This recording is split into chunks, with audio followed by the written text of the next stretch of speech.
자, 안녕하세요. 지난 시간에 이어서 유점사 사적기, 지난 시간에 제가 약간 조금 밑밥을 깔아드렸는데, 어떻게 보면 제가 본 기록 중에는 가장 경이적인 기록이 아닌가. 야, 이렇게 그 월명사가 피리를 불어서 달을 멈추게 했다, 뭐 이런, 그것도 달이 자발적으로 멈춘 거예요. 피리 소리에 감동해서 더 듣고 싶어서 발걸음을 멈췄다. 야, 이거 뭐 장난해. 달이 피리 소리가 들리냐?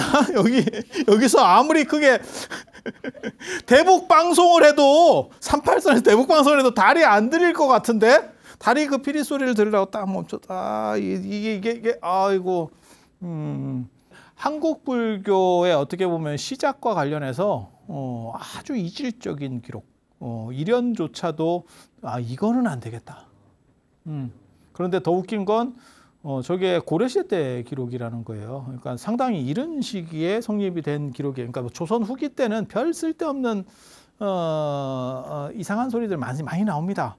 근데 그런 거는 다 믿을 수가 없는 거고, 고려 중기 때 민지가 계속 민지, 전에도 잠깐 나왔었는데 신의사관 이야기할 때 민지, 이련하고 거의 동시대 사람입니다. 이련보다 한 30년 뒤쯤이에요. 그래서 거의 같은 시대에 살고 있었다라고 생각하시면 되고, 이련은 그 민지는 유학자입니다. 그 당시를 대표하는 최고 유학자라고 보시면 돼요. 그리고 이분은 이제 불교적인 사람이에요.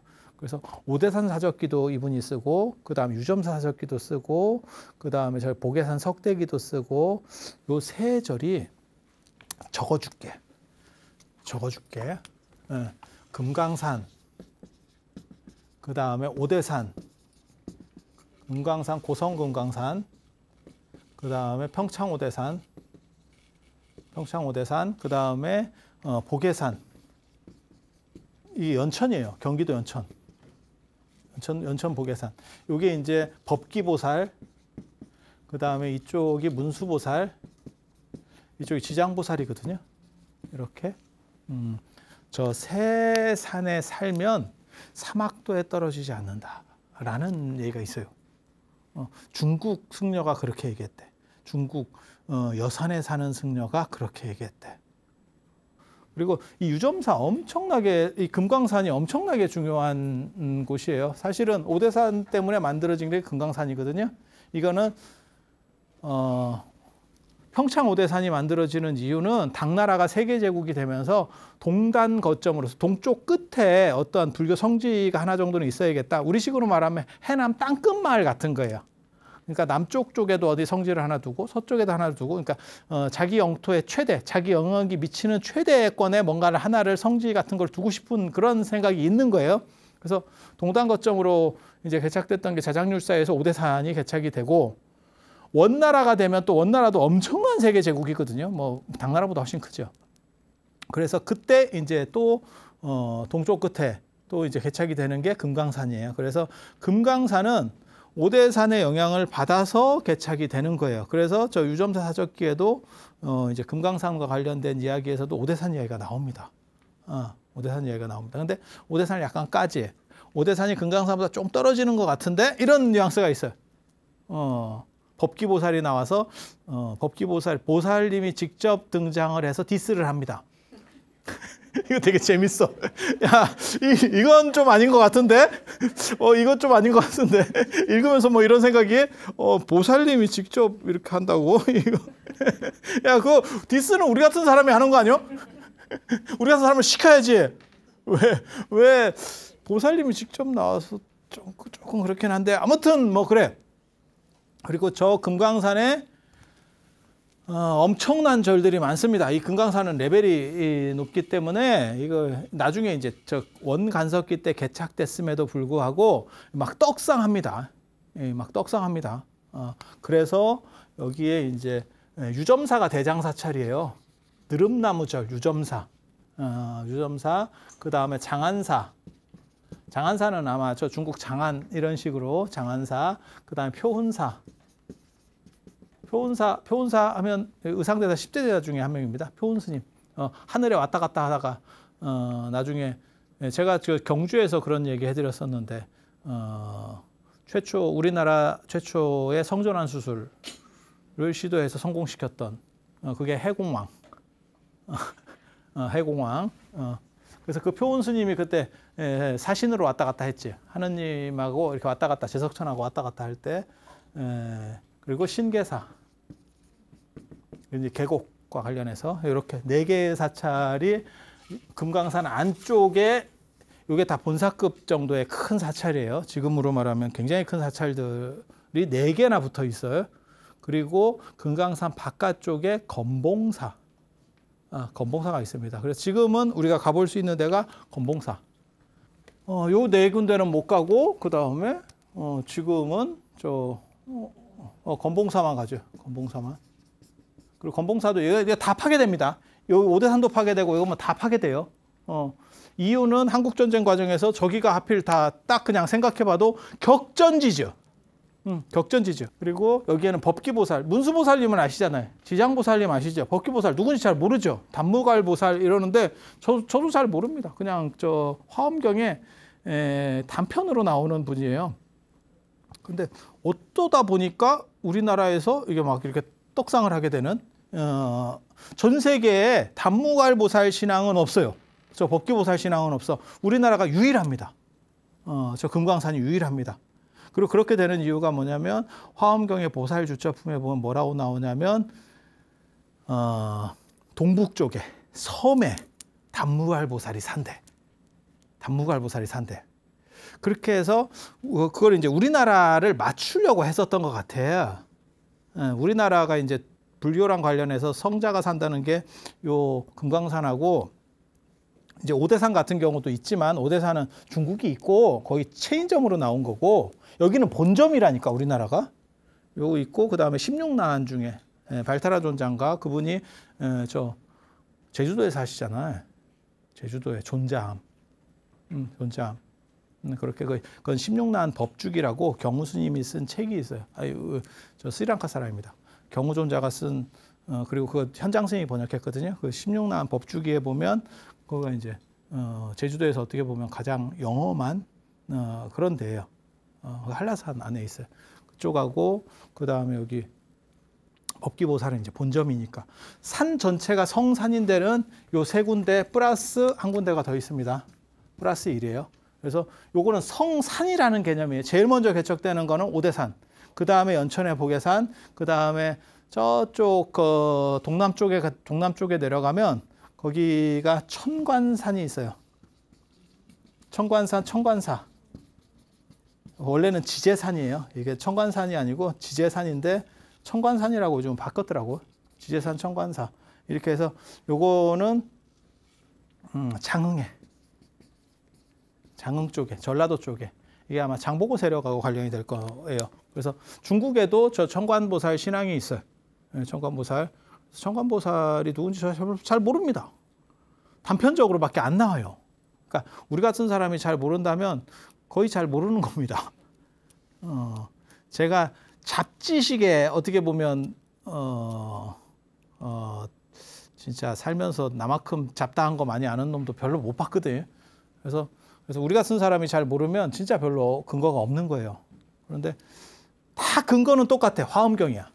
화엄경 보살 주처품에 보면 화엄경의 보살 주처품, 보살이 어디에 산다, 주처는 산다는 거예요. 어디에 사는가에 대해서 써놓은 이야기.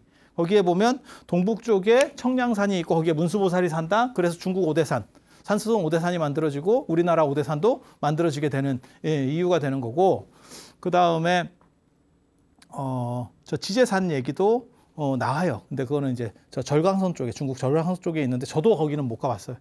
우리나라 저 청관산은 제가 하도 궁금해서 한번 가봤고, 그 다음에 저 연천의 보계산, 저기도 제가 힘들게, 거기가 원심원사입니다. 지금은 심원사가 있고 원심원사가 있어요. 거기 지장보살이 몸으로 나옵니다. 몸으로 나옵니다. 그런 거 몰라요? 김순석이라고 하는 사람이 신라 하대 때 김순석이라는 사람이 멧돼지인 줄 알고 멧돼지 잡으려고 활을 딱 쐈는데 멧돼지가 화살이 박혀. 근데 나중에 가보니까 돌로 된 지장보살상이 화살을 맞고 있어요. 그래서 그 상이 지금 저기도 38선 때문에 난리가 나가지고 다 이게 소각이 됐고, 그러니까는 다 폐허가 됐고, 그 불상은 어디 있냐면 심원사에 모셔져 있습니다. 생지장보살도량 심원사 이렇게 얘기하는 게 생지장보살이 살아있는 지장보살. 그래서 지장보살이 나왔다 이렇게 지금은 이렇게 돌로 앉아 계시지만 살아있던 분이에요. 안 볼 때는 움직여. 안 볼 때는 트롤 아세요? 트롤? 노르웨이나 이런 데 가면 트롤. 트롤도 마찬가지야. 낮에는 이렇게 바위로 있다가 밤에 이렇게 움직여. 못 봤지? 노안이라 그래. 우리는 많이 봤잖아. 움직이더라고, 자식이. 그래서 내가, 야, 난 봤어! 이러니까, 딱 정지하더라고. 무궁화 꽃이 피었습니다. 비슷해. 그래서 비슷해. 그 지장보살님도 맨날 앉아 계신 것 같지만, 그래서 요 어깨 쪽에 보면 그 화살 맞은 자국이 있나? 내가 그래가지고 그걸 또 거기까지 가서 열심히 또 찾았잖아. 그리고 그 화살 맞았던 그 자리가 있어. 거기가 원래 성지거든요. 그게 원심원사입니다. 원심원사. 나중에 기회 되시면 한번 가보세요. 그 본 절터까지는 거기 지금 요즘 중창을 해놨거든요. 요즘은 예전처럼 민통선을 좀 줄여가지고 그래서 지금 건봉사도 중창이 되고 이렇게 중창이 되잖아요. 그래서 여러분들이 한번 꼭 가보세요. 그럼 본절까지는 쉽게 가는데 차가 들어가는데 그 위에 올라가는 데는 차가 못 갑니다. 아니, 차가 가기는 가. 근데 버스 못 가더라고. 우리 버스로 갔는데. 그래서 그 절에 얘기하니까 이렇게 약간 트럭 같은 걸로 좀 약간 실어주시더라고요. 그래서 고마웠어요. 트럭 좋아요. 우리는 뭐 그런데 기분 나빠하지 않습니다. 감사합니다. 저는 그런데 감사합니다. 사람이 긍정적이잖아. 평상시에는 부정적이지만 걸어 다니는 걸 줄여주면 굉장히 긍정적이에요. 그래서 거기 그 자리에 가서 제가 기도도 하고 이랬었는데 거기 엄청 대단한 자리예요. 그리고 그 보계산 석대기에 보면 이 세산에 살면 이게 안 된다. 사막도에 떨어지지 않는다. 지옥악이 축생에 떨어지지 않는다라는 기록이 거기서 나와요. 보계산 석대기에. 제가 이 세 문헌을 사실은 다 논문 가지고 이게 정리들을 했었거든요, 예전에. 이유가 뭐냐면 이게 다 세 개 다 민지가 쓴 거고 중앙에 다 껴 있어요. 이 벨트 안에 어떻게 보면 지금 38선 벨트 쪽에 껴 있지. 그 덕분에 자기 났어요. 이게 참 아이러니하다. 중간에 딱 껴 있어서 어떻게 보면 좋은데 하필 거기에 다 몰려 있어서 절단이 난 그렇게. 그래서 실제로 나중에 강원도의 삼본사 이러면 이 안쪽에 유점사, 그 다음에 평창의 오대산 월정사, 그 다음에 건봉사. 그래서 금강산에는 본사가 2개가 지정이 돼요. 그 정도로 금강산은 대단한 절이거든요. 그래서 그 중에서도 대장사찰이 유점사입니다. 유점사. 제가 굉장히 놀라웠던 게 뭐냐면 유점사 포교당이 일제강점기 때 많이 나와요. 유점사에 스님들이 많다 보니까 이게 막 내려오기 시작하거든요. 그래서 지금도 저기 저 울산 옆에 언양 성남사 거기 가면 거기에 법기보살 상이 남아 있어. 법기보살 상으로 본 거는 거의 없을 거예요. 상으로 본 건 없을 거예요. 그래서 그런데 그 유점사 사적기에 왜 그렇게 민지가 한꺼번에 사적기를 쓰냐면 한 2, 3년 사이로 다 쓰는데 몽고 때 전란으로 인해서 전부 한번 절이 뭉개지기 시작했고 그리고 그거를 다시 이제 추스르기 시작하는 거예요. 제일 빨리 추스려지는 게 금강산이에요. 왜냐하면 아무래도 브랜드가 있으니까 이게 좀 후원이 많이 있었던 것 같아요. 그리고 이제 오대산도 추스리고 시작하고 막 이렇게 추스리는 거예요. 그러니까 추스려지는 데가 있고 전란이 나온 뒤에, 그러니까 절이 황폐한 뒤에 몽고 그게 보통 전란이 아니에요. 40년 정도를 전쟁을 끌었다니까. 그 다음에 좀씩 이제 회복되기 시작하는 거죠. 여기는 더 빨리 회복돼요. 전란 끝나기 전에. 그래서 다 회복이 되고 어느 정도 회복이 추스려지고 난 뒤에 그게 이제 저 새로 글들을 쓰게 되는 거죠. 그래서 민지가 그 당시 최고로 유명하니까 그렇게 유명한 사람에게 글을 받을 수 있다는 것도 대단한 거예요. 이쪽 세력들이 상당하지 않으면 글을 못 받습니다. 민지 정도 레벨이 되는 사람 글 안 써줘요. 그리고 그 당시에 저런 유생들이 글 쓸 때 고마운 건 뭐냐면 지 얘기를 안 써. 고마운 거는. 이쪽에서 자료를 줍니다. 자료를 다 정리해서 줘요. 의뢰하는 쪽에서. 그러면 그걸 보고 정리해서 써줘요. 이게 훨씬 좋은 겁니다. 고마운 일이죠. 왜? 원자료가 변형되긴 했지만 그래도 상당 부분 살아있죠. 그래서 원자료를 추론해 볼 수 있어요. 민지가 저 이야기를 알고 있었다는 거는 민지하고 이련하고 30년 정도밖에 차이가 안 나니까 이련도 100% 알고 있는 거예요. 그런데 이련은 삼국유사에서 저 기록을 탈락시켜요. 그래서 그 기록을 보면 뭐냐? 유점사에 AD 4년에 불교가 들어갔다. 불교가 들어갔다. 라고 하는 거고, 유점사에 가면 능인보전이 있어요. 능인이 부처님이라는 뜻입니다. 능인보전에 부처님이 53부를 모시고 있어. 53부를. 이렇게 쫙. 몰라요. 저도 사진만 봐가지고 지금은 다 파괴돼서 이렇게 다 모시고 있는데 쫙 불상들을 모셔놨네. 쪼만쪼만해요. 여기 한 20cm 정도에서 한 40cm 정도 차이의 불상들. 크기 차이에. 그래서 부처님을 쫙 모셔놨어요. 53부를. 그런 경우는 사실 굉장히 드뭅니다. 굉장히 드뭅니다. 그래서 뭐라고 돼 있냐면 저 유점사 사족기에 보면 그렇게 나와요. 재밌어. 부처님이 사위성에서 사위국에서 부처님 하면 인도 부처님 하면 사위성 이거는 코살라국의 수도고 그 다음에 여기 이제 마가다가 있고 여기는 왕사성이잖아요. 사위성에 그 당시에 9억이 살고 있었대.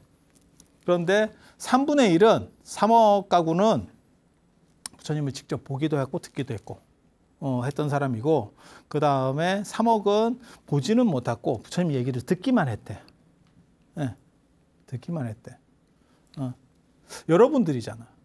여러분들이 지금 부처님 얘기를 지금 듣고 있잖아. 저는 부처님을 보기도 하고 듣기도 하고. 근데 부처님이 열반을 하신 거예요.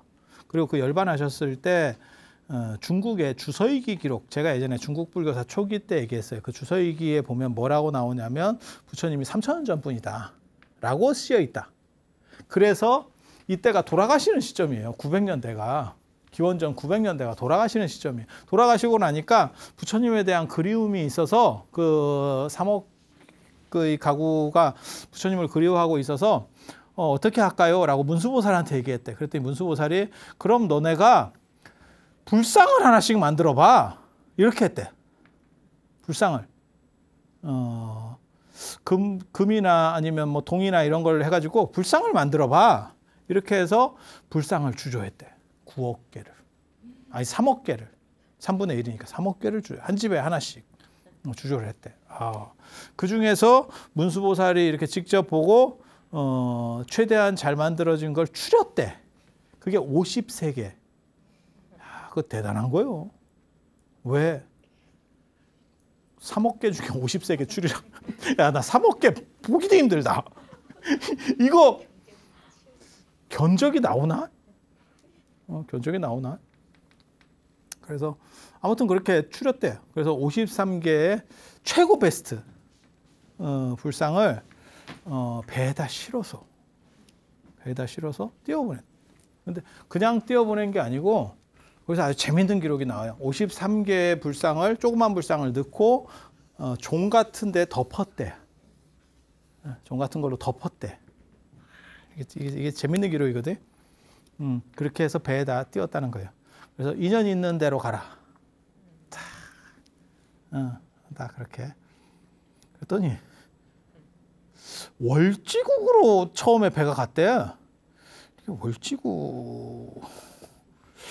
월지국이라 이게 도대체 뭘 얘기하는 건지. 월지국으로는 배가 못 들어가는데 내가 알기로는 월지국이 실크로드 서쪽에 있는 스탄 오영제 들어보셨어요? 스탄?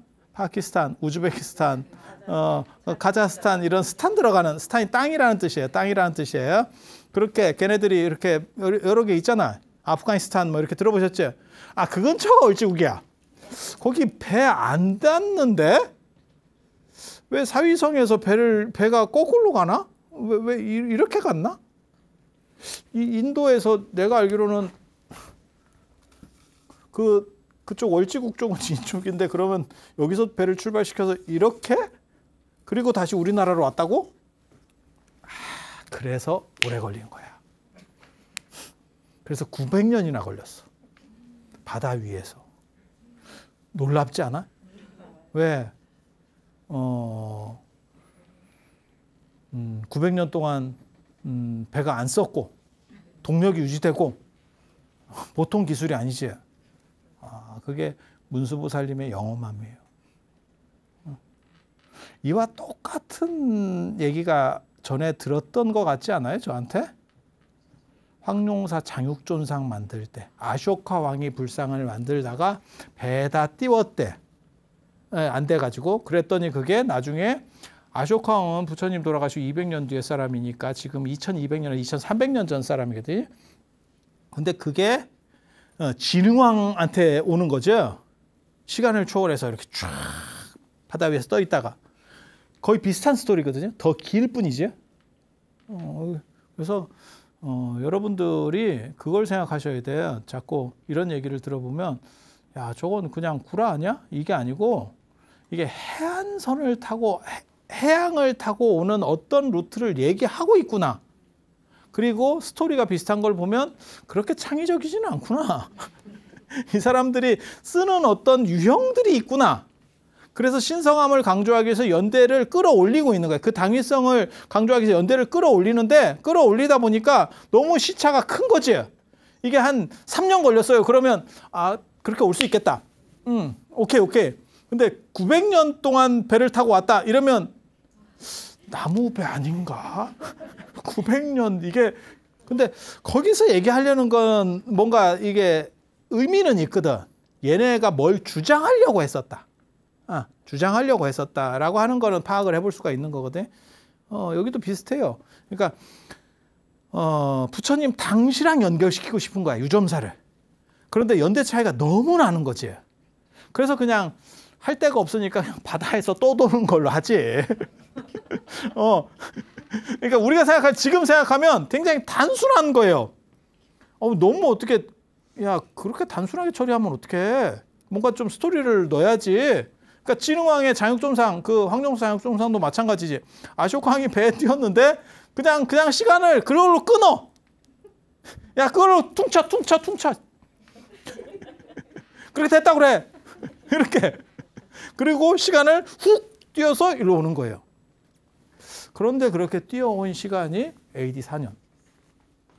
그래서 월지국에 한번 들렸다 왔다라고 그래요. 월지국에. 그래 한번 들려가지고 월지국 왕이 이거 경사났네 이러면서 모시려고 했더니 너 아니야.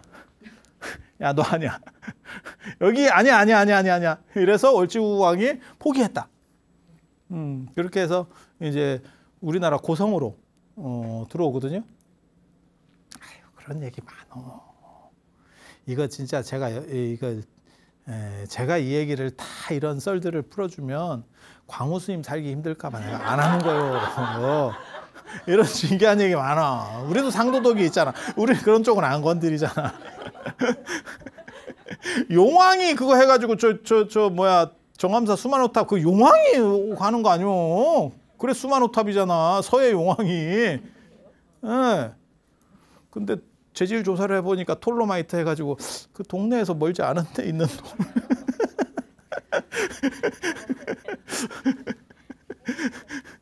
그 서해 용왕이 준 거예요. 그래서 수만호탑이야. 기록에 정암사 사적기에 나옵니다. 제가 정암 사적기도 또 우리 말살에서 또 연구를 또 했었거든요. 이렇게 재밌어. 되게 재밌어. 자장률사가 오다가 서해에서 용왕을 만나는 거야. 그 용왕이 누군지 아세요? 나중에? 그 심청이하고 연결되는 그 용왕이잖아. 다 걔가 걔예요. 이렇게 다 연결돼.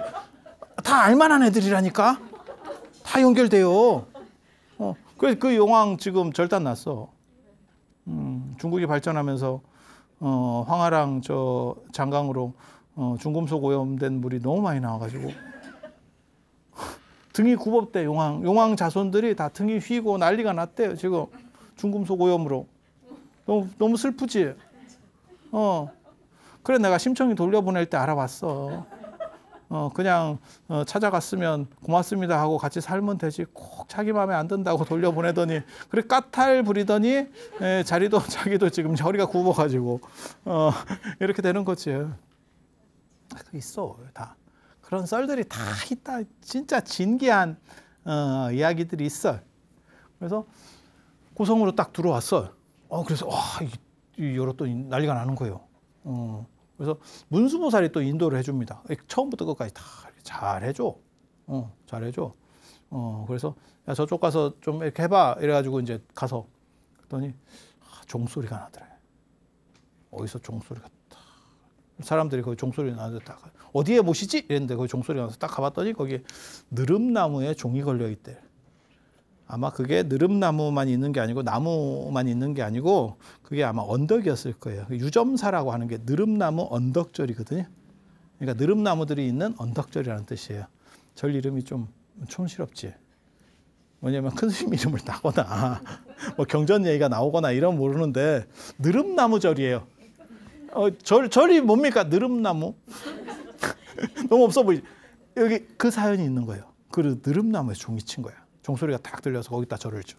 그래서 53부를 딱 모셨다는 거예요. 그 불상이 언제적 불상이냐?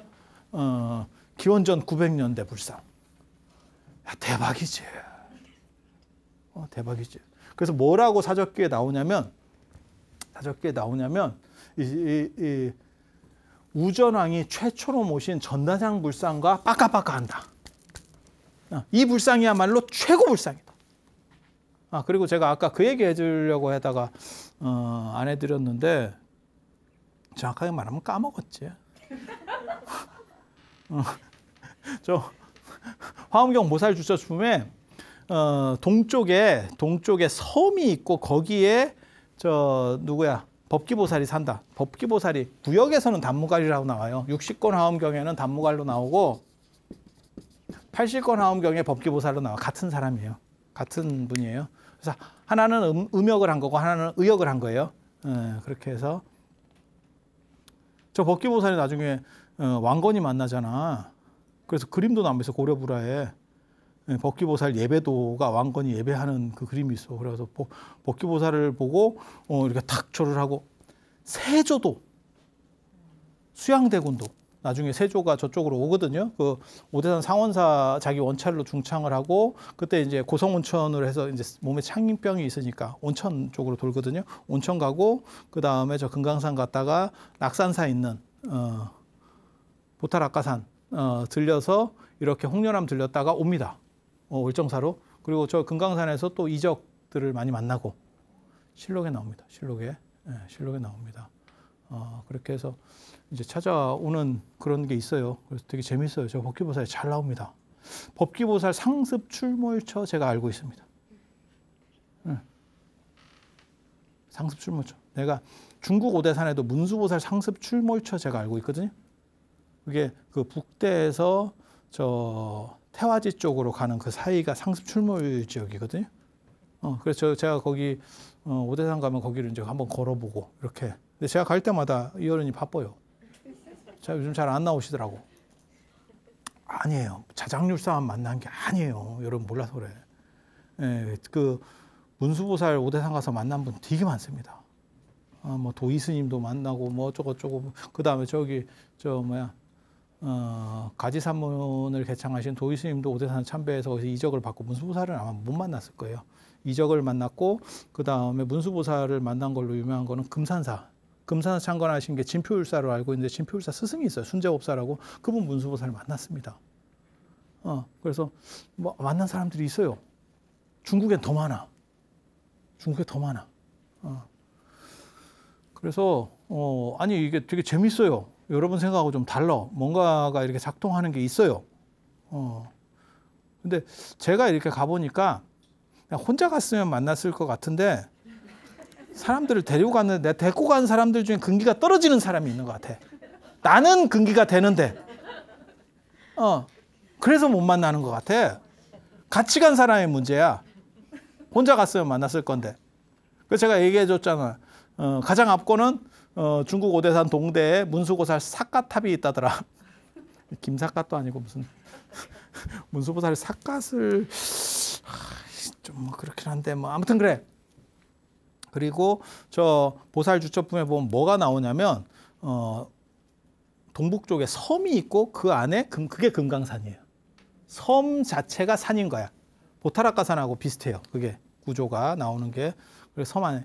그래서 민지가 뭐라 그랬냐면 우리나라가 섬은 아니지만 섬하고 비슷하지 않나? 이렇게 써놨어. 사적기에. 그게 민지가 이걸 너무 턴 것 같아. 우리가 지금 알기로는 이렇게 반도잖아요. 반만 섬이잖아요. 그래서 반도가 도였잖아요. 근데 여기가 생각보다 잘록하다고 생각을 했는 것 같더라고요. 요 허리가 개미 허리. 그래서 섬하고 비슷한 거 아니요? 근데 민지가 그렇게 약을 이렇게 터는 바람에 진짜 지금 섬같이 됐지. 38선으로 막혀가지고 이렇게 붙어 있는데 섬이야.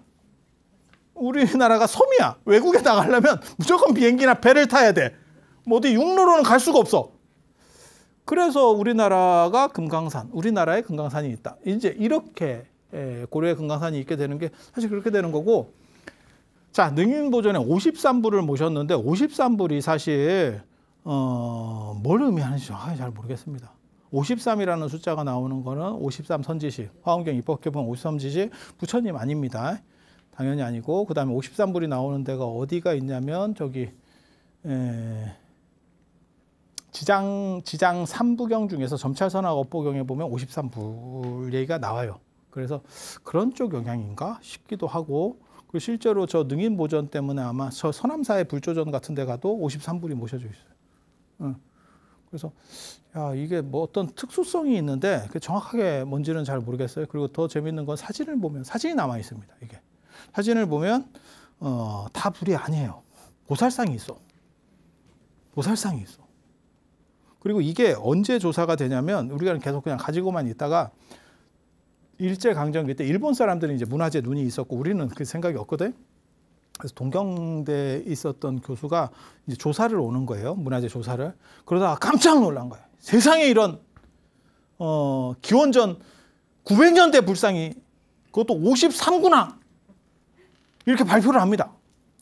너무너무 대단하죠. 이 옛날 거 이 있다니 이래갖고 발표를 했더니 훔치려고 가는 놈들이 얼마나 많은지 자고 나면 불상이 없어져. 이놈이 이걸 발표를 하고 난 뒤에. 왜? 초특급 문화재잖아. 참고로 말씀드리면 이 문화재가 저도 실물을 본 게 아니니까 실물을 못 보니까 왜냐하면 나중에 결국은 미군의 폭격에 의해서 이게 다 절이 없어져 버립니다. 근데 이제 두 가지 설이 있어. 하나는 미군의 폭격에 의해서 저 불상도 다 날아갔다라고 하는 설이 하나 있고, 하나는 그 전에 북한에서 뺐다더라라는 설이 있어요. 북한도 이제 문화재 인식은 있으니까 아무리 공산주의고라도 우리도 마찬가지거든. 실록 같은 것도 다 좀 뺐었죠. 물론 뭐 제대로 못 빼가지고 북한으로 한 번은 넘어갔어. 실록도. 그렇지만 최대한 뺄 수 있으면 빼는 거죠. 아니 그렇지 않아요? 공습이 오면? 그래서 뺐다더라는 설도 있어. 근데 정확하게 모르겠어요. 북한은 바로 옆에 붙어 있지만 가장 정보가 어두운 나라이기 때문에 뭐가 어디까지 되는지를 모르겠어. 네. 그런데 일제강점기나 이런 때 찍어놓은 사진들이 있어요. 그때 그 사람이 조사하면서 다 사진을 찍었어요. 근데 보면 이렇게 말해서 될지는 모르겠는데 통일신라시대 불상. 제가 불상을 가르쳐요. 학교에서는. 불상을 가르치거든요. 그래서 저는 불상 수업도 하기 때문에 불상에 대해서도 아는데 통일신라시대 불상. 그냥 사진으로만 봐서는 통일신라시대 불상, 그 다음에 일부는 고려 초불상이야. 그런데 실제로 그렇다고 치더라도 제 주장처럼 통일시대 불상이라고 하더라도 그 원판이 지금 그렇게 남아있으면 이건 못 빼깁니다. 다 훔쳐갑니다. 그리고 절은 그 당시만 하더라도 도난에 취약했어요. 그래서 자고 나면 없어져. 그래서 나중에 갔더니 44구가 있더라. 그리고 그게 훔쳐간 놈이 걸려가지고 반환을 해요. 반환을 했는데 갖다 놓으니까 모양이 달라. 별썰이 다 있어. 아니 그래서 사진이 좀 틀려요. 이게 웃긴다고. 그래서 제가 그런 얘기를 하는데 이게 도대체 이걸 어디까지 믿어야 되는지 말아야 되는지 잘 모르겠는데 내 얘기 스토리는 그거예요. 그러니까는 유점사의 당위성을 끌어올리기 위해서 아주 오래된 불상들의 스토리가 붙는 거예요. 그리고 그 옆에 오대산의 영향을 받았기 때문에 문수보살 이야기가 계속 등장을 하고 있는 거야. 문수보살이 불상을 만들었다는 둥, 문수보살이 그 다음에 뭐 그 절터를 인도를 했다는 둥, 뭐 이런 식으로 문수보살 얘기가 나오는 거예요. 그리고 당장 등장하는 법기보살은 나중에 오대산보다 우리가 나아요 이렇게 광고를 하고 있어. 굉장히 재밌어. 그러니까 뭘 얘기하려고 하는지는 정확하게 보여. 그리고 그러한 속에서 53부를 어떻게 모았는지는 잘 모르겠어요. 그래서 53부를 모시고 그런 특수한 보존이 만들어진 거예요. 그러다 보니까 나중에 그 이제 일본 사람, 그 사람 학자니까 훔쳐가라고 얘기한 건 아니에요. 자기가 이렇게 놀라운 발견을 했어요. 라고 하지만 실제로는 지키지 못하고 나중에 44구까지 떨어지거든요. 그러니까는 6, 7, 9 불상이 사라진 거죠. 잊어버린 거야. 도난된 거야. 그리고 더 뒤에 더 잊어버렸을 수도 있어요. 뭐 그렇게 잊어버리니까 뭐 밑에를 뭘 좌대에다가 철사로 감아놨어요. 야, 이게 장난하냐 지금. 따로 뭘 모시든지 이렇게 해야지. 근데 그때까지만 하더라도 존상을 지금같이 박물관에 모신다는 건 상상할 수가 없어요. 어디 존상을 박물관 같은데 어디 수장고에 어디 창고에다가 넣어. 이거는 지금도 사실 그게 논점이 될 수 있는 이야기들이거든요. 그러니까 지금 되게 재밌잖아. 우리가 큰 절들에 가가지고 유서 깊은 절들에 가서 보면 그 탱화나 이런 것들은 짭이에요. 진짜는 어디가 있냐? 박물관으로 했고 비슷하게 그려가지고 놓은 거예요. 그게 이게 되나? 이런 생각들이 드는 거지. 예배 대상이, 그래 저 같은 경우는 제가 문화재도 전공했지만 그렇게 얘기하거든요. 그 안에서 보관할 수 있는 방법을 찾아야지. 예. 그걸 옮겨서 어디 창고 같은 데 넣어서 보관한다는 거는 그 유물 자체, 그 다음에 그게 어떻게 보면 우리한테는 성물인데 성물에 대해서 예의가 없는 거다. 이게 무슨 장난하냐. 박물관에 가보신, 여러분 수장고를 안 가보셔서 그래요. 그러면 가보면 이게 뭐 액자 같은 데 이렇게 쫙 쌓여 있어요. 이렇게. 그래갖고 쫙 이렇게 포장돼가지고. 아니, 그게 모시는 자세냐? 당연히 법당에 있어요. 그럼 법당에 있으면 도난당하고 뭐 화재되고 그러한 것들을 막아낼 수 있는 시스템을 갖춰야지. 그렇게 해서 최적 조건에서 볼 수 있게 만들어줘야지. 모나리자 봐. 사람들이 자꾸 사진 찍으니까 나중에 어떻게 돼? 그 처리해가지고 사진 찍어도 지금 될 수 있게 해놨잖아. 그런 식으로 하면 돼. 사진을 못 찍게 하는 게 아니고 사진을 찍어도 되게 처리를 해버리면 돼요. 그래서 그런 식으로. 그런데 이제 아이러니하게도 저게 이제 거기 그게 참 그렇거든. 그렇게 훔쳐가서 44구가 됐으니까 53에서 44이 됐으니까 9구가 사라진 거잖아요. 이게 좋은 건지 나쁜 건지를 모르겠어. 왜? 그때 안 훔쳐갔으면 폭탄으로 끝날 수도 있었다니까. 지금 미군이 왜 거기다 폭탄을 떨어뜨렸는지 잘 모르겠는데 아무튼 뭐 절단이 났어요. 미군 폭격으로 끝났어요. 그래서 절이 싹 날아갔습니다.